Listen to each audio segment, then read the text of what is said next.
Well, every time I have a first timer on my Healthcare Unfiltered podcast, I'm pretty excited because it's a new guest, although a very good friend that we've known each other for a long time, but it's his first time on Healthcare Unfiltered. Welcome. Thank you so much for having me, Shadi.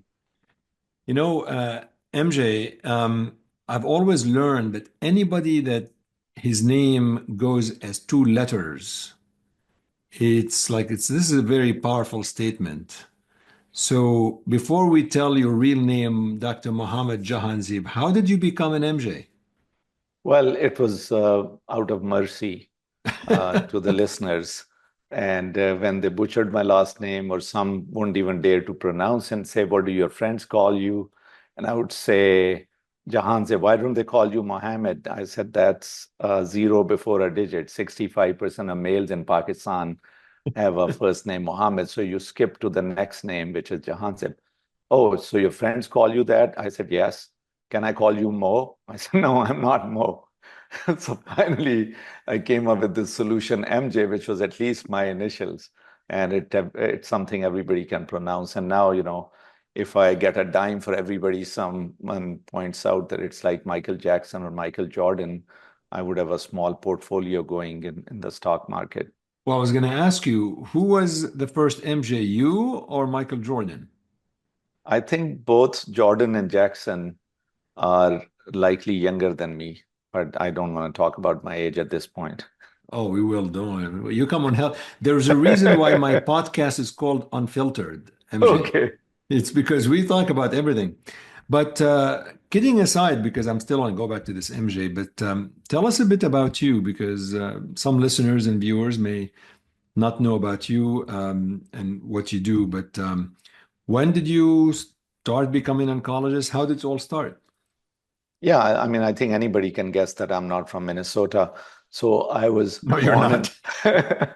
I was born in Pakistan and graduated from King Edward Medical College, which is the oldest school there, established in 1865 in the reign of King Edward VII, hence the name of the college. And as soon as I finished, without even completing my residency there, I migrated to United States and started my residency at University of Connecticut, New Britain General Hospital.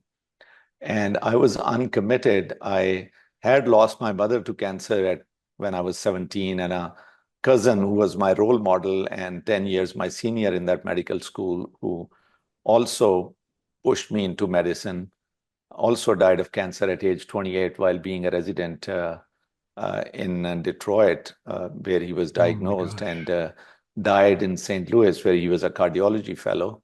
So Wow. I was partial to cardiology and oncology, but then cardiology was very difficult in those days.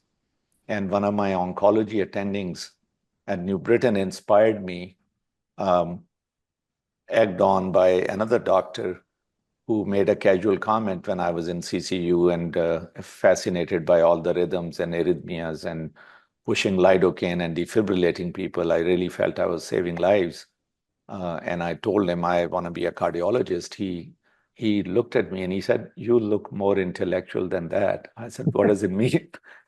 He said, "Why would you be a plumber after all this education?" And this is how a podcast loses all of the cardiology listeners. Ladies and gentlemen, officially, we've lost every cardiologist who listened to the No, show. no, they have lost fondness for me. They still love your podcast. But that's what that doctor said. He said, "You'll be plumber of three arteries." And then an oncologist who I was always inspired by, he invited me to do an elective with him, and the rest is history, as they say. I have to tell you, MJ, I probably have not told you this before, but I actually knew about you before I actually got to meet you. I knew about you from reading some of your articles in breast cancer.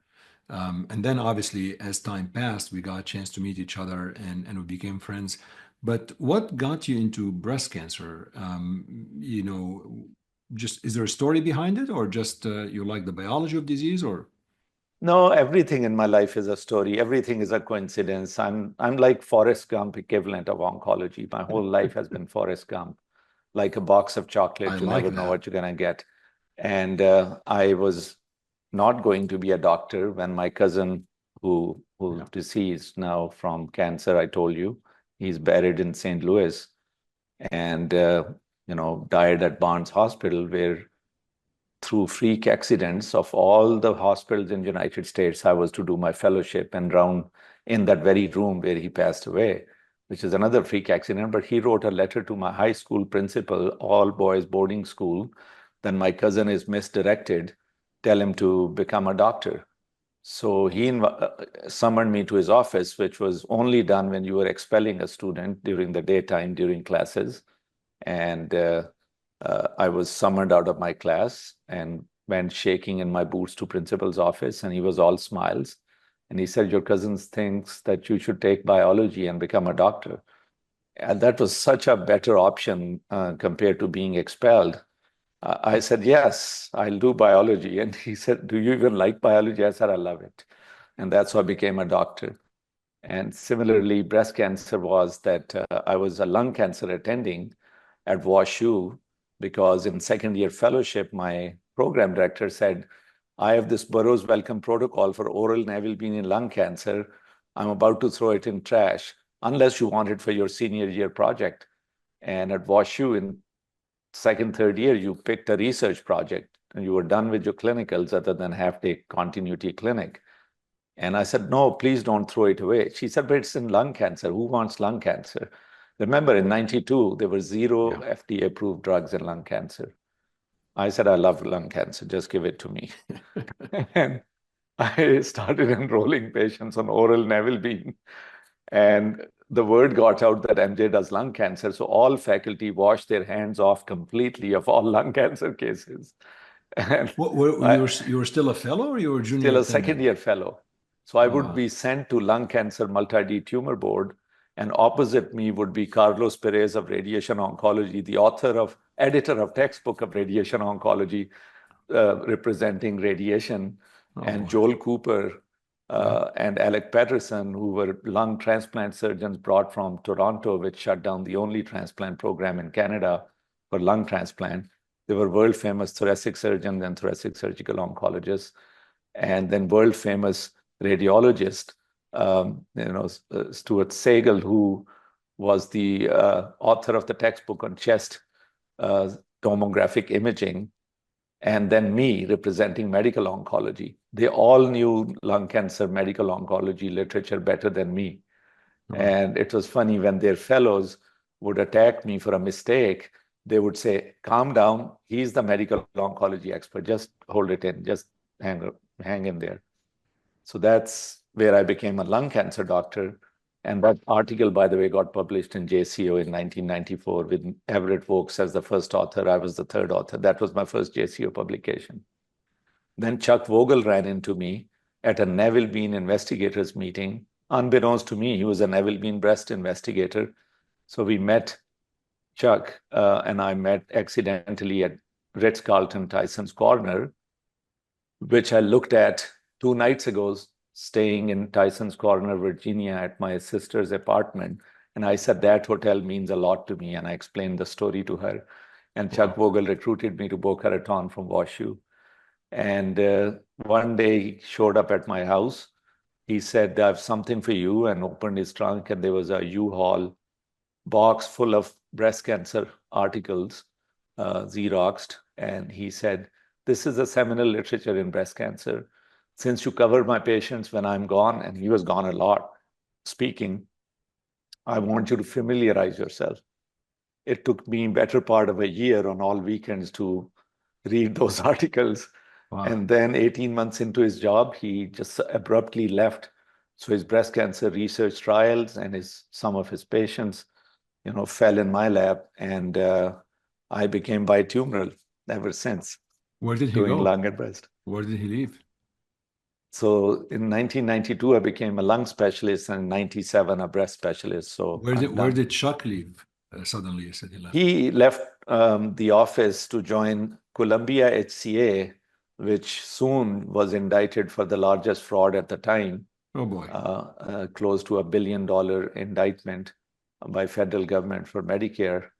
Um, irregularities, and they dropped the word Columbia and became just HCA, and that name still persists. HCA is one of the largest hospital chains. See, one of the nice things about talking, look, you're not old. I'm not saying you're old. I don't feel old, but yes, I am old. You I should don't, and admit it. we're probably same age, but I think it's always fun to talk about this because there's so much history behind this. I mean, there's always history behind the person, and Yes. I enjoy knowing about this, and a lot of my listeners do as well. So you start doing because I admit, like I told you, I got to know you more for the breast cancer articles and the Hmm. breast cancer papers that you wrote more than the Hmm. lung cancer. So I don't know if I know you do both, but I don't know if you were more publishing in breast versus lung or just bias. I just was reading more of your breast cancer No, articles. I would say slightly more in breast because when I came from WashU and was very closely working with Chuck, I published more in breast.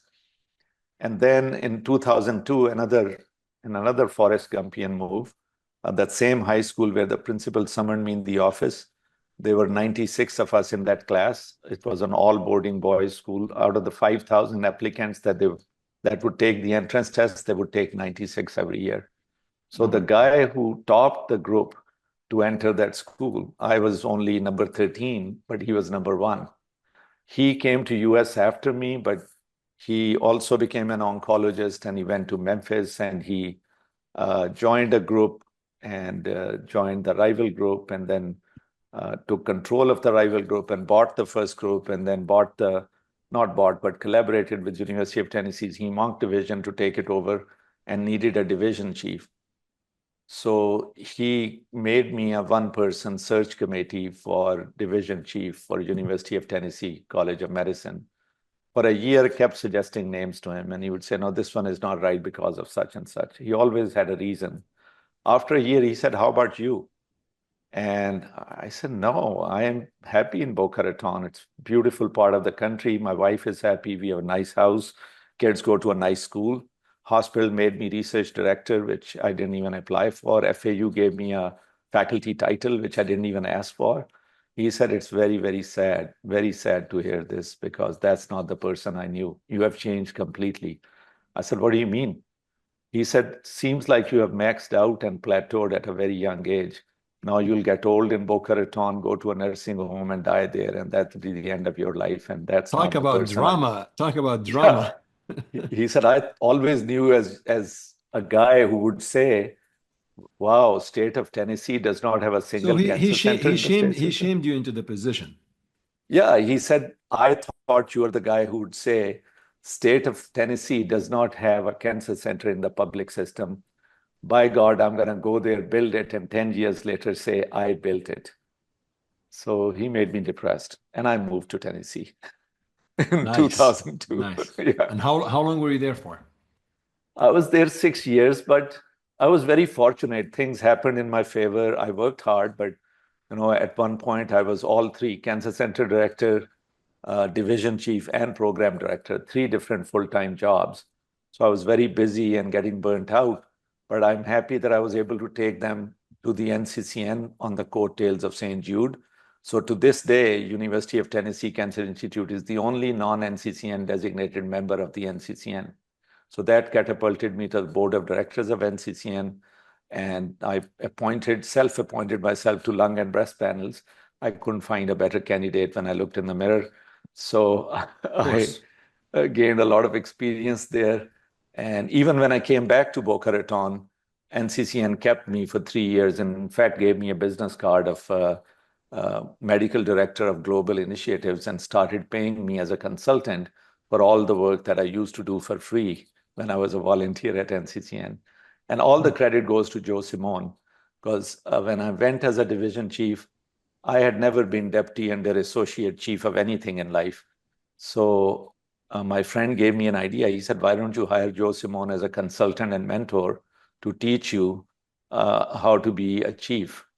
So he would fly in one day every month and spend the whole day with me. We would have dinner. Next day he would leave.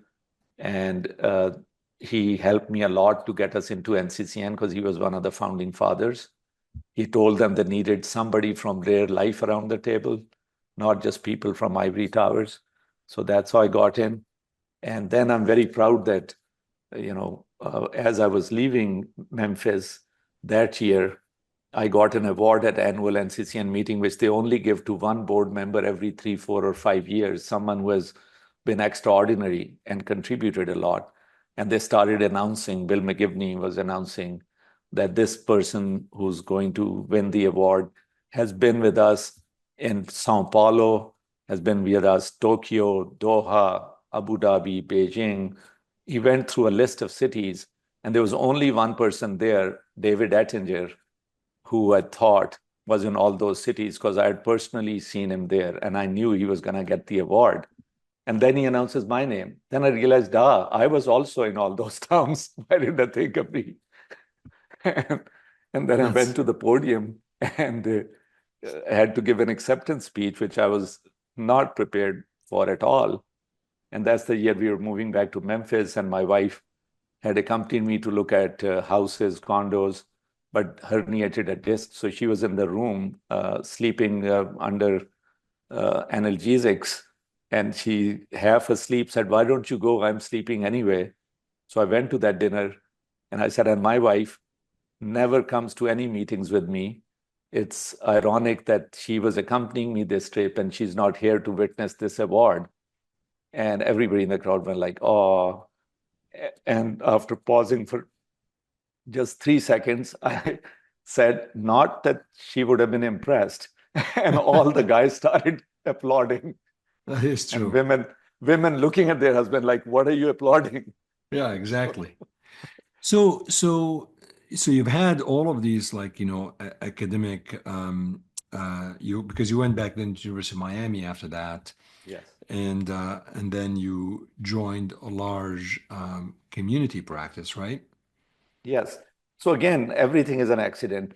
I wanted to come back Boca for all these years because I told you the job was tough. Even though it was a fun ride, it was tough. And another thing that Joe Simone made me start was ASCO quality, By copy. the way, Joe Simone wrote one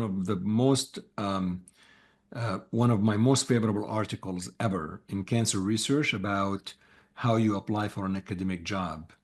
And one of my favorite quotes in that article was when he said, "The institution doesn't love you back." Yes. Yes. Simone's Maxims. Simone's That's the name Maxims, of the article. one of Simone's my Maxim. favorite Yes. all-time articles. Yes. He taught me all those things. Your institution doesn't love you back. And he was a great mentor. So he got me into ASCO COPI, which I eventually ended up becoming a chair of the steering group. Then I founded the International COPI Task Force, which is now a committee in ASCO. So all of my NCCN and ASCO work, I owe it to Joe Simone. He was awesome. And it's a small example of how a single person can propel your career. Totally agree. Totally agree. He clearly Mentorship. did. Mentorship is so important. Yeah. So I came back to Boca, joined the same company. Can I Uh, interrupt you for 1 second, sure. though? I think one of the important things that you talked about, and I don't want to glance over it. I know we want to move to second opinion soon, but you were a division chief and a cancer center director, and you were actually still taking guidance and mentorship from Joe Simone. The Yes. reason the reason I think this is fascinating is because I think there are many folks, you and I know, that when you get to these leadership positions academically, you kind of feel, I don't need any help. Like I've made it. Don't you think? Yeah. I mean, I always felt, and I still to this day, I feel I can learn something. I always am on a journey of self-improvement because there's always room for improvement. And I asked him very simply, I said, "Joe, I have never done this. How do I do this?" And he said, "You got to fake it till you make it. You have to act the part." I said, "How do I act the part?" He said, "You have been pushed on the stage. You have to act the part. It's like you were not prepared Yeah. to perform in theater, but somebody pushed you on the stage. What do? You just pretend that you know how to do it. And that's how you do it." And then another very important thing he taught me was that when your title changes, your perception changes in other people's eyes. So if you if you yawned in your office in Boca Raton, nobody would even notice. But here you are the big chief. When you yawn, people ascribe meaning to it. Oh my God, I bored him. I better write him an email and say I didn't mean to take extra time. The guy is not thinking he didn't sleep last night. He's thinking I bored him and now he doesn't like me. And he Wow, said, when amazing. you walk by somebody and don't say hello, they ascribe meaning to it. And that actually happened. I would get long Yeah, emails totally, from totally. unknown people. And I would ask my secretary, who is this nurse who's so bothered? She said, oh, you walk by her cubicle all the time. I said, I don't even notice. I'm in a rush. She said, next time, don't be in such a rush. Say hello. Yeah, So, that's important. so those are little things that are huge in leadership. Yeah. What made you eventually leave like pure academic practice? Because you're always academic at heart, but you left pure academic practice and you joined, I think, Florida Cancer Specialists or something like that, no? Yeah, I mean, that was after University of Miami stint. And I was telling you, I came back to the same practice in Boca, which I had left after 7 years with Salic Healthcare, and it had changed its name to Aptium, but same company. And they declared bankruptcy. So I left academia when I left Tennessee, but academics didn't leave me. So I got offered to be medical director of Deerfield campus of Sylvester, which was the largest satellite at the time. And they needed somebody with admin experience, and they made it very clear because I said to them, I've gotten titles out of my system. I just want to be a doctor with my nurse, a secretary, nothing more. And they said, if you don't want that, then we don't really want you or need you because your practice is still small. You are recently returned from Memphis. So I had to do it. And I did it for 9 years, which in retrospect is the longest I've done anything in life since I was born. You're never 9 years in anything, and from primary school to grade school to high school to Right, college to right, medical school to right. any. So I stuck there for 9 years, partly because it was so comfortable and so easy. And in retrospect, that's a lesson I learned that if when you become complacent, when you become comfortable, when you accept stagnation as a way of life, uh, that's not good. That's what Joe Right. Simone used to tell me, that if you don't change what you are doing every 5 to 7 years, you have accepted stagnation as a way of life. So I did Amazing. overstay. And then suddenly, my administrator had to resign due to some political issues she was having, and I could not protect her. So I felt very guilty. And I went all the way to the top to all of my bosses and still found out that I'm being perceived as overly emotional rather than rational because people come and go all the time in large institutions. And as you pointed out earlier from Simone's maxims, institutions don't love you back. You can say, I love my university, I love my institution. They don't love you back. Your Yep. institution doesn't. So it became clear to me that she was not loved, and currently fighting a fight for her, I'm not being loved. And that's when um, I had an epiphany that I have overstayed and I have enough gray hair now that I can build something of my own. So I started asking friends of mine, are you happy? Are you happy? And everybody said, hell no.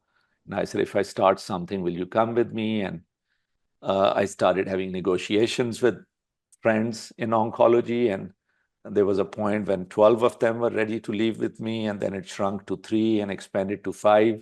I needed 5 at least to form a group, which is the Medicare size of the pod where you can share in ancillary services.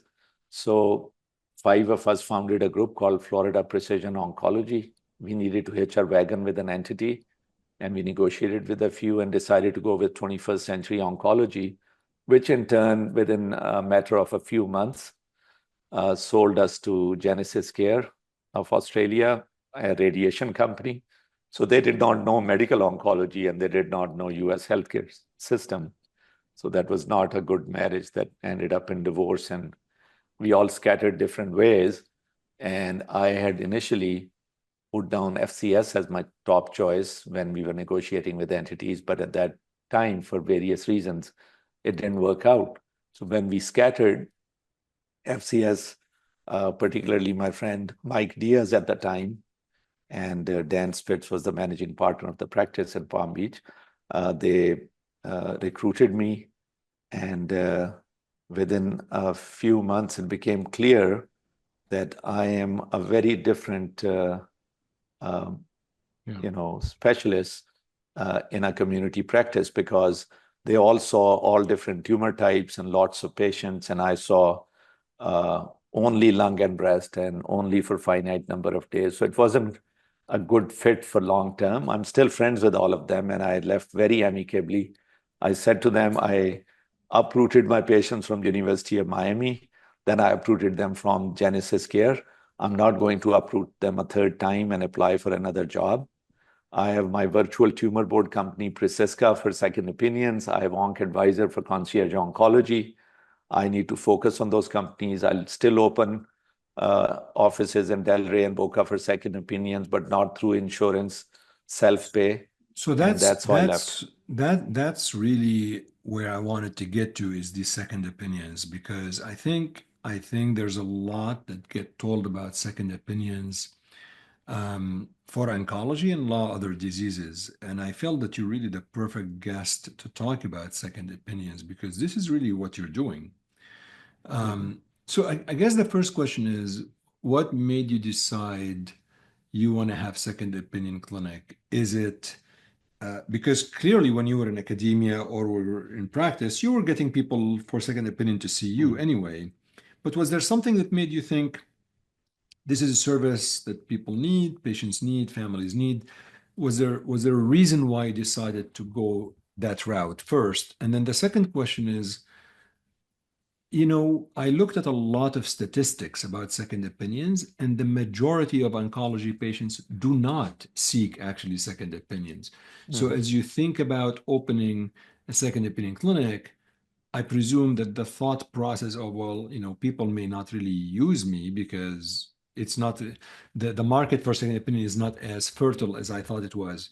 So, these are the two questions that come to mind when I think about second opinions. Yeah, no, those are great questions, and you're absolutely correct. I've done some research also recently because I'm writing an article now that I've made this my career, and only about 6 to 36% of patients, uh, not even half, seek second opinions, and 36 is the upper limit of the range. And the surprising part is, when they do seek second opinion, one would think that all of us have access to the same knowledge and same guidelines and same resources, that there would be very little variation in treatment. But shockingly, more than a third of the times, and even higher in some studies, management changes for a patient. We did a survey of our own second opinion company utilizers. We sent a survey to 33 or 30 people who submitted cases, and out of those, 22 of them responded to our survey, which had only three questions. Did you learn something? Would you submit a case again? Would that change the management of your patients in the future? And 100% said they learned something. 100% said that they would submit a future case, and an astounding 90% said that it would change the management of their patients. So I think that uh, a Seems pretty patient who high, wants though. to be Seems very pretty, high, then I, well, yeah, because the way the question was phrased, would it change the management of your future patients, not I did it see. change the management for this patient? But when you ask the question for this patient, that number in a University of Pittsburgh study was 34%. In some other studies, that number is a little higher. So it's not like 1 in 100 or 10 or 1 in 10 times your management will change. It's more than that, which is disturbing. And I think that patients should be more mindful of that, and doctors should be more mindful of that. So what are the barriers to second opinions? Like why do patients not get, not seek more second opinion in your research, on your experience? Why Sure. are we not seeing this? I mean, you go to a car, you want to buy a car, you probably go see two, three dealers. And I Yeah. don't want to really compare, obviously, patient care to buying a car. It's not fair. But I think the analogy is very straightforward, is, Yep. your health is most important, but despite that, people don't do it.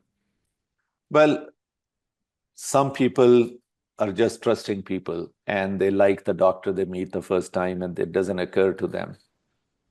Some um, think that they may get confused if they get conflicting messages. And some actually are in such a rush to start treatment, they think that it's an emergency. They don't realize it's not a medical emergency, it's an emotional emergency. Right. This thing has been growing in their body for years, but now it has come to light and now they want treatment to start yesterday. So those are some of the barriers that people have. And we can't discount the fact that some people are actually scared of offending their doctor if they asked about a second opinion. They don't want to offend their doctor. Is it like, do you think trying to be neutral, do you think the doctor could make it easier on the patient by kind of them saying, hey, listen, maybe you're thinking of a second opinion, and that's okay. Don't worry about it. I can actually help you with this. Kind of like take away that like you mentioned, patients Yes. may fear that they upset the doctor. Yeah. No, I actually always used to say that to patients, even if they didn't bring it up. I would say, the cancer care is complex. There are many opinions. There's no single gold standard. And it's also very important that you have chemistry with your doctor. It's the right fit. Sometimes, a second opinion is the same as the first, but you may like the second doctor better. Maybe the second doctor is more convenient for you to drive to. So you should seriously do that. And I said, I don't get offended because it's all about you. It's not about my ego. And if you want to go for a second opinion, I'll give you the names of people I consider uh, more expert than me that I look up to. Don't just go to another person just because he's different. Ask me who are the experts in this, Yeah. and Yeah. I'll help you even make the appointment. I'll call Sloan Kettering for you. I'll call MD Anderson for you Yeah. and facilitate your appointment. So I've always been a big advocate, and I even said to the patients, if a doctor says don't get a second opinion, you should know that most likely the doctor's ego is more important to him than your well-being. Yeah. Do you think people should seek a second opinion, like, in any setting, like first line therapy, second line therapy, observation? Like, does it matter, or it totally on the comfort level? No, no, I think it matters by stage of the disease a lot. For example, in early stages of cancer, solid tumors like breast and lung that I'm talking about, where you need to have a surgeon or a surgical oncologist, I should say, radiation oncologist, medical oncologist, radiologist, pathologist. Typically, in settings where the case is appropriate for a multidisciplinary tumor board, those are particular settings where you may want to have more than one opinion because we are all, as specialists, biased by definition. We are all biased people. All specialists are biased by definition. If you read a chapter on ophthalmology, the first line would be eye is a medical microcosm. And if you read a first line of a hematology book, it'll be hematology is the study of blood and all the organs it perfuses. So Exactly. we all over Do exaggerate our do do importance. payers do insurance companies pay for second opinions? Do you think there's a financial barrier?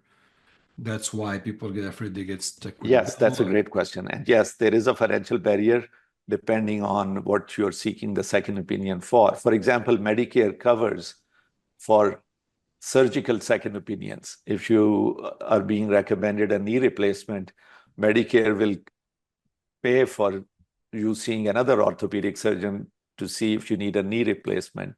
But for medical oncology, not so much. So there is a financial barrier.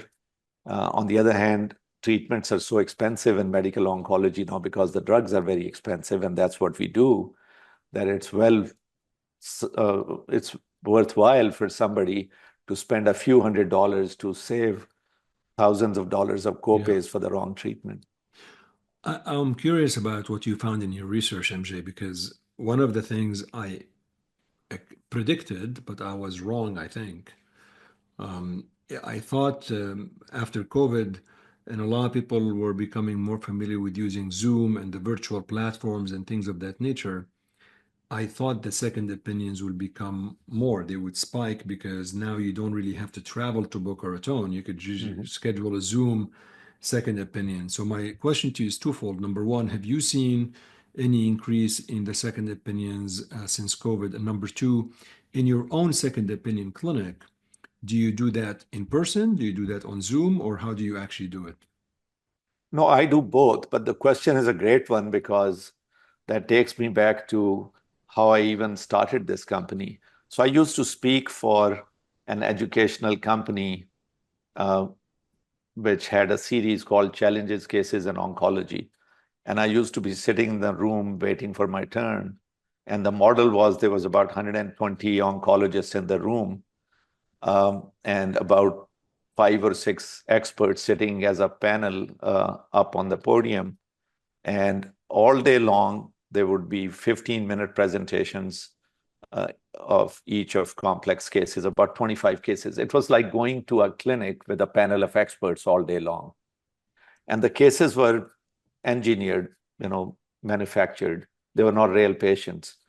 And if you, for example, wanted to uh, have the audience not pick because there was an audience response system and there would be polling question, doing market research about these oncologists are prescribing for a patient such as this, like a 40-year-old man with lung cancer gone to liver, who's a violinist.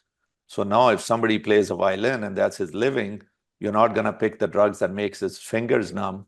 And the options would be two drugs that numb your fingers, paclitaxel, docetaxel, and then gemcitabine that doesn't, as an example, or pemetrexed that doesn't. And then people would pick the drug that doesn't make your fingers numb. And they could show that pharmaceutical company, look at how Right. we have swayed the opinion before and after.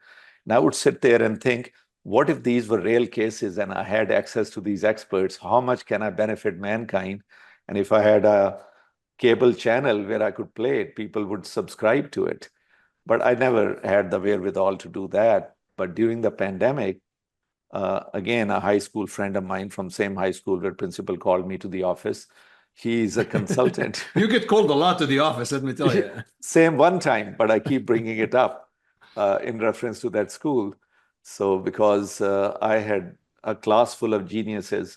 So he came to US, did very well. He was a robotics engineer turned consultant. Another one of, again, my dorm mates from that school went to Columbia University, became an electrical engineer. They founded a company, became management consultant, sold it for a lot of money. And he lived in Boca Raton as well, near me. And we started going for long walks during the pandemic. And I said, what are you going to do with the rest of your life? You have sold your company and you have a lot of money. And he said, I don't know. I want to do something in healthcare. Do you have an idea that's a good idea? And I said, yeah, I have an idea. I've been meaning to do this for years, but now that every doctor and every patient is assembled in one clinic called Zoom, we can launch a virtual second opinion company. And that's how we launched Preciska, Precis for precision and CA for cancer, but as one word with capital P and capital C. So Preciska was born.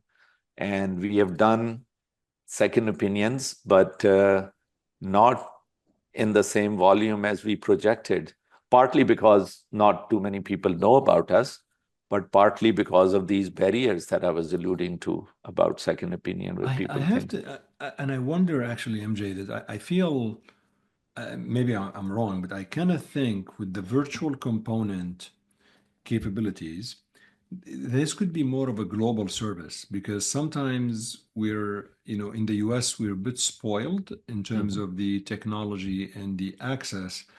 But honestly, I could think of a lot of low middle income countries around the world where they would really benefit from getting a Zoom second opinion for their patients. And, are you reaching globally? Or are you just US right now? No, no, that's another great question. Actually, every question you ask is great. But We promise are me, when I reaching. ask a bad question, you'll tell me. Yes, I will blink twice. Uh, I won't say anything, but I'll blink twice. Yeah, I So, like it.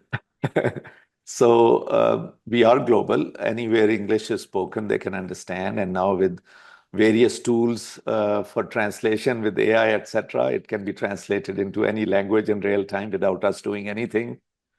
So we have contracted recently with two emerging countries, Egypt and Pakistan. That's And great. we have a dialogue going on in other countries in Latin America, Middle East, and beyond. So I think that this has global appeal. And you're exactly right that the appetite for an American second opinion is far lower in America than in the rest of the world, because in the rest of the world, the first opinion is not from America, but in the United States it is. Mhm. So, going back to second opinions, I mean, it is obviously something you would recommend to patients. We realize Highly, not yes. all of them are doing it. Um, uh, Tell me, can you give just a little bit of an example? Because I'm just a bit struck with the percent of close to 90% of people they will change the management of like subsequent patients. Any couple of use cases, just an example of this? Yeah, very easy. I've two examples again, one in lung, one in breast. Um, Both are actually the same example. Two women with beautiful hair who did not want to lose their hair, and one of them was being offered an ice cap, which works only half the time and cost $1,000 per visit. And she needed 12 doses of chemo, and she didn't have $12,000 to save her hair. And the other one didn't even get to the discussion of hair loss with her first doctor because they never told her she was going to lose all her hair. In the case of first woman, breast cancer, I called her oncologist and suggested another drug which was equally effective. And he said, great idea. And I felt like asking, why didn't you have this idea if it's a great idea? You are a board certified oncologist. And in the case of the other woman, lung cancer, same thing. She wasn't even being offered the ice cap. She wasn't even told she will lose all her hair. And she had very thick, beautiful, curly hair. And when I told her that she'd lose all her hair, she started crying. And she said, is there any way that there's another drug that's equally effective? I said, yes, there is. And I called her doctor. And the biggest challenge is diplomacy. How do you tell somebody Yeah, that they are wrong when they are, your peer and practicing in the community and senior enough to know yeah, better? So I had to phrase it diplomatically. I had said, your treatment is correct, it's guideline compliant. There's nothing wrong with it. But for some reason, this woman is emotionally attached to her hair, which every woman is, by the way. But and men, everybody's and attached to men their hair. too. Men actually get hair transplants Yeah, yeah, more than women. So they yeah. are too. They pay a lot of money or travel to Turkey to get a hair transplant. So I actually, in both cases, was able to save their hair and felt very good that I did it. Today, I saw a patient who got treatment for HER2 positive breast cancer, which was stage 4 at presentation, de novo metastatic, with biopsy proven iliac bone metastases. And she got treated with neoadjuvant, quote unquote, THCP, 4-drug regimen, as if she's going to be cured. And when I looked at her HER2 results, she was IHC 2 plus, reflex to FISH, and FISH ratio was 2.0, which is in the equivocal range. Below 1.8 is clearly negative, above 2.2 is positive, 1.8 to 2.2 is equivocal. Yeah. And her bone biopsy was HER2 negative, and then she has a rectal metastases, which was HER2 negative. And she's very strongly hormone receptor positive. And now in the 7th year of her treatment with various types of chemo with the HER2 blockade, she has yet to have a CDK4/6 inhibitor. Wow. And she's been treated at 2 NCI designated cancer centers. So I was able to Yeah. drastically alter the course of her treatment. And that makes me feel good. Earlier, you had asked why second opinion? Why did I even do it? Very simple answer. The most enjoyable part of any medical oncologist job is decision making. It is not enjoyable to write chemotherapy orders. It's not enjoyable to manage toxicities. It's not enjoyable to talk to an insurance company medical director who's a retired pediatrician or rheumatologist to get prior authorizations for treatment. So by going into a pure second opinion, you keep the most enjoyable part and get rid of other parts of your practice. Just like when you become a grandparent, you play with the baby and let the parents change the diaper and make the formula and take away Yeah. the crying baby, etc. That's the analogy I would use. So what other, I mean, as we come to conclusion, I wanted to really dedicate this episode to second opinions mainly, but what other things I should have asked you, maybe I forgot to ask you, or things that listeners need to know about this? Um, I mean, how do they, maybe, I guess my last question would be, how do I know which patient physician to see as a second opinion? I mean, is Yeah, there no, like that's a a, great question. And I think I would highly recommend that patients go to an institution, um, either locally or in a different city, depending on whether they want to spend extra resources to go to a different city. Some may not have to spend extra resources. They may right, have a daughter who lives in New York or Boston or Houston, where there are major cancer centers, or Chicago. I should not fail to mention Chicago. So patients may not have to spend resources, but if you live in a big city and you are going to a single specialist, it's better to go to an institution in your city where there are regular multidisciplinary tumor boards, because there are various specialists focused on cancer, because cancer is a team sport. One doctor cannot treat somebody's cancer. So where the team assembles and they keep each other honest and brilliant, that's the kind of place you should seek and go see somebody. And that way you can even request them, can you please present my case at the tumor board? So even though you paid for one second opinion, now that opinionator is presenting it to 12 colleagues of his for right, no extra price. right. That's really important. Well, MJ, the Michael Jordan of second opinions. Thank you for coming on Healthcare Unfiltered. I think this was really very helpful. Learned a lot about you, and also learned about how this all started. Thank you so much. I agree with you. Hopefully, more patients get second opinions, even if the recommendation is the same. I think it provides reassurance to the patient. Yes. Yes. And like I said, now that there are platforms of second opinions Yeah, without travel, not just Preciska, but there are other companies around the country where you don't have to travel. You just send your case and they can get you another opinion. yeah. There's Access Hope, there's Cancer Expert Knows, et Yeah. cetera, et cetera. So that's another option that people should keep in mind. Thank you so much for coming on Healthcare Unfiltered. Thank you. Thanks for having me. It was a pleasure.